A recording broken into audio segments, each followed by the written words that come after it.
Hoy en día hay productos para todas las necesidades.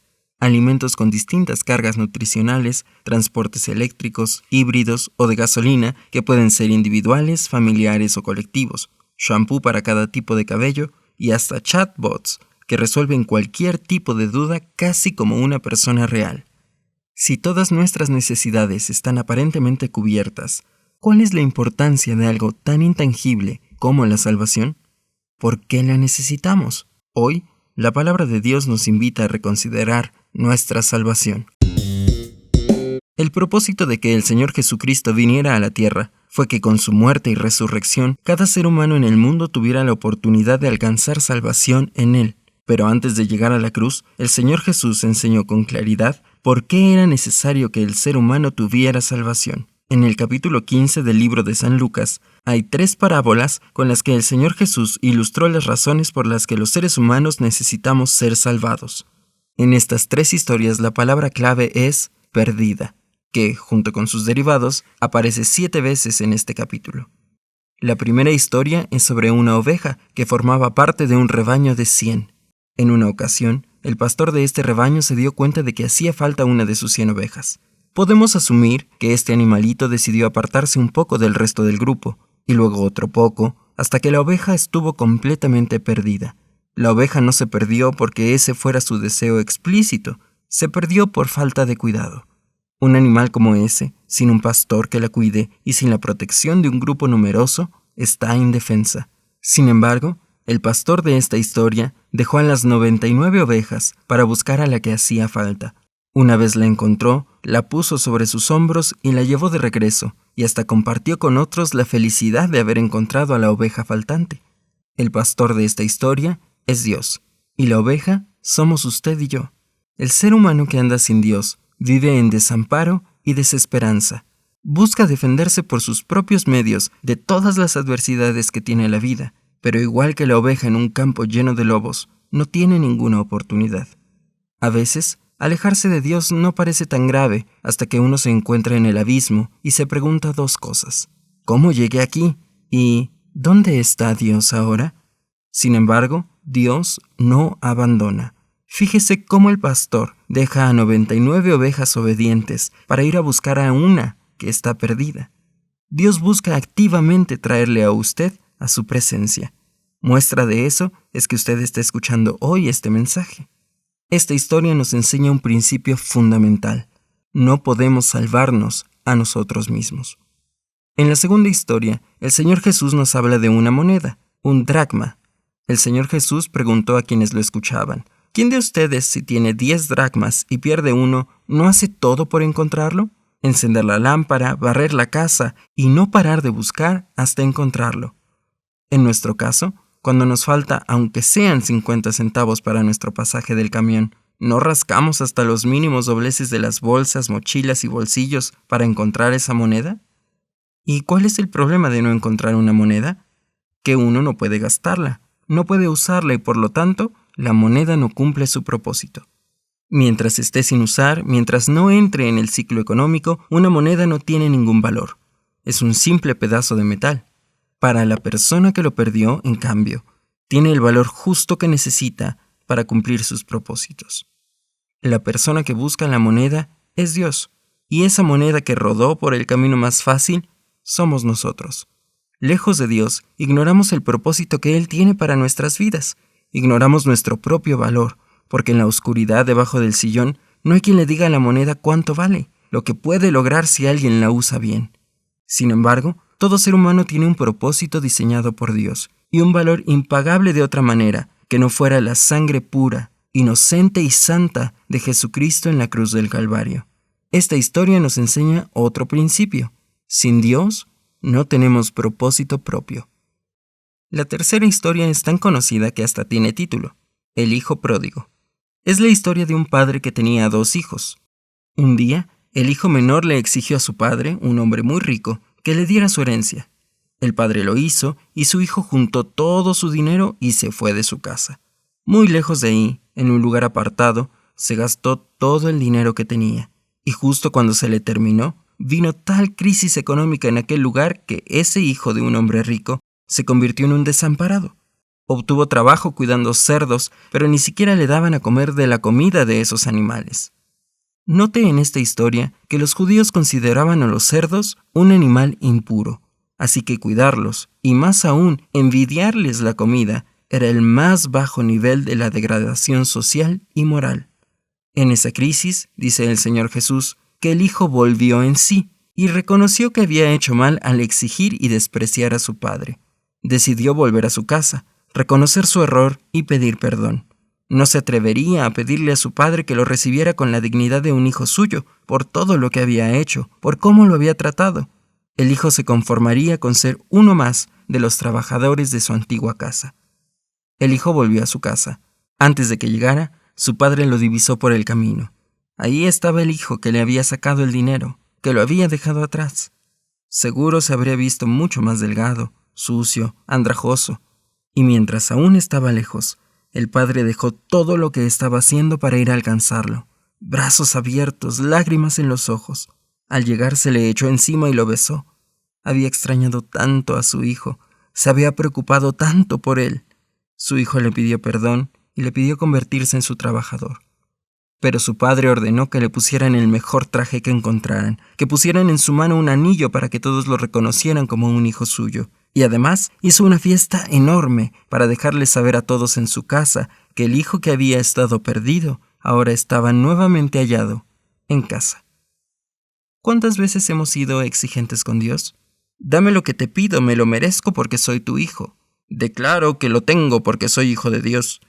Y el Padre, en su misericordia, muchas veces nos bendice, nos concede el deseo de nuestro corazón. Y ahí, ¿qué hacemos? Nos vamos. Ignoramos la casa de Dios, ignoramos nuestra relación con Dios. Como ese hijo menor, abandonamos el hogar del Padre, y con eso abandonamos también nuestra condición de hijos. Egoístas, imprudentes y soberbios, malgastamos nuestros dones y talentos en cosas que no son servir a Dios. Gastamos nuestros años de fuerza en los afanes del mundo, y cuando nos hundimos en lo más hondo, es como si despertáramos de pronto a una claridad que es casi cegadora. Yo antes lo tenía todo con Dios y ahora no tengo nada. Note aquí que el padre no ignora lo que el hijo menor ha hecho. Es evidente por el estado en que regresa. Sin embargo, decide ponerlo de lado para demostrarle amor. El padre de ese hijo salió corriendo para abrazarlo, para demostrarle así que todavía lo amaba. Y después de que el hijo reconoce sus errores y expresa arrepentimiento y sumisión, el padre lo restaura como un hijo y hace gran fiesta para celebrar que un hijo que estaba muerto ha vuelto a la vida. Esta historia nos enseña que necesitamos la salvación, porque la rebeldía de nuestro corazón lleva a la perdición. La historia del hijo pródigo tiene un epílogo que casi no se conoce pero que es fundamental. El hermano mayor de esta persona, que siempre fue obediente y fiel a su padre, enfureció cuando su hermanito regresó y su papá lo recibió como si hubiera sido un héroe. Se enojó y se negó a participar de la felicidad de todos por el regreso del pródigo. Su padre intentó convencerlo, y lo que recibió fue un reclamo. Yo nunca te he fallado. He hecho siempre lo que me pides, y nunca me has dado nada para que yo celebre con mis amigos. Ah, pero llega tu hijo, el que se gastó todo en quién sabe qué inmoralidades y hace todo esto. ¿Qué le respondió su padre? Hijo, tú siempre estás conmigo, y todas mis cosas son tuyas. Pero tu hermano se había perdido y ahora está aquí. Es necesario que seamos felices por eso. Este es un cuarto principio fundamental. Necesitamos salvación porque no importa ser religioso si no tenemos empatía y amor. Ese hijo mayor era casi perfecto. Nunca faltaba a las oraciones matutinas, siempre se conectaba a las vespertinas y jamás faltó a un culto general. Participaba en los cultos, ofrendaba, diezmaba de corazón voluntario, el pastor lo tenía en excelente estima y confianza, hasta tenía ministerio y se iba a otros estados para predicar. Para ese hijo mayor, su valor estaba en que su lista de deberes estaba toda cumplida, pero no tenía amor. Cuando habló con su padre no le dijo, no hagas esto por mi hermano menor, dijo, haces esto por tu hijo. Ese arrepentido no era su hermano. No lo quería. Pasa a veces así con algunos hermanos que expresan sus peticiones por otros, no desde el dolor, sino desde el señalamiento para juicio. Ese hijo mayor además tenía una mente perversa, que maquinaba cosas que no podía comprobar. Le dijo a su padre: «Haces esto por ese que gastó tu dinero en rameras». ¿A quién se le ocurrió sugerir a las rameras? ¿Al hermano que se había arrepentido o al que nunca había dejado la casa de su padre?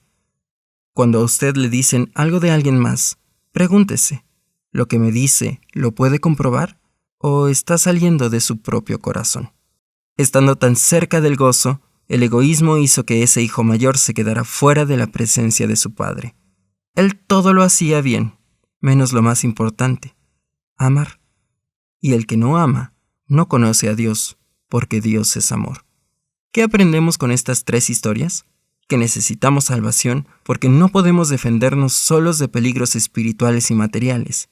Necesitamos salvación porque sin Dios no tenemos propósito y no conocemos nuestro verdadero valor. Necesitamos salvación porque nuestra rebeldía hace que perdamos nuestra identidad. Y necesitamos salvación porque ser religiosos no es suficiente. Pero también aprendemos que Dios está buscando activamente regresarnos al redil, darnos propósito y recibirnos como sus hijos. Cristo Jesús, el Salvador del mundo, es la expresión más grande del amor del Padre para todos nosotros hoy en día. ¿Ya hablo con Dios hoy para agradecerle por la salvación? Y si aún no es salvo, aprovecha esta oportunidad para analizar su vida, reconocer sus errores ante Dios directamente y pedir salvación a través del Señor Jesús. Gracias por llegar conmigo hasta el final de este episodio. La palabra es clara y nos habla con amor. De fondo escuchamos Eran 100 ovejas, en voz de Manuel Bonilla. Si Dios lo permite, nos escucharemos en nuestro próximo episodio, en el que continuaremos hablando de la salvación. Que Dios le bendiga. Al contarlas todas, le faltaba una y triste lloró. Las 99 dejó en el aprisco y por las montañas a buscarla fue.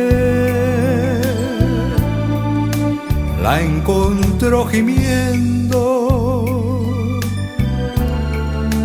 temblando de frío.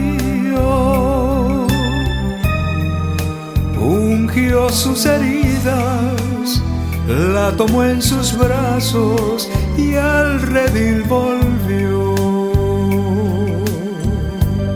Esta misma historia vuelve a repetirse. Todavía hay ovejas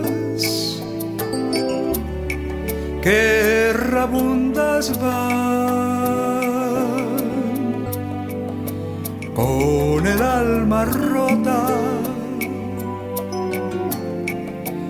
van por los collados, temblando de frío, vagando en el mundo, sin Dios y sin fe. Las 99 dejó en el aprisco y por las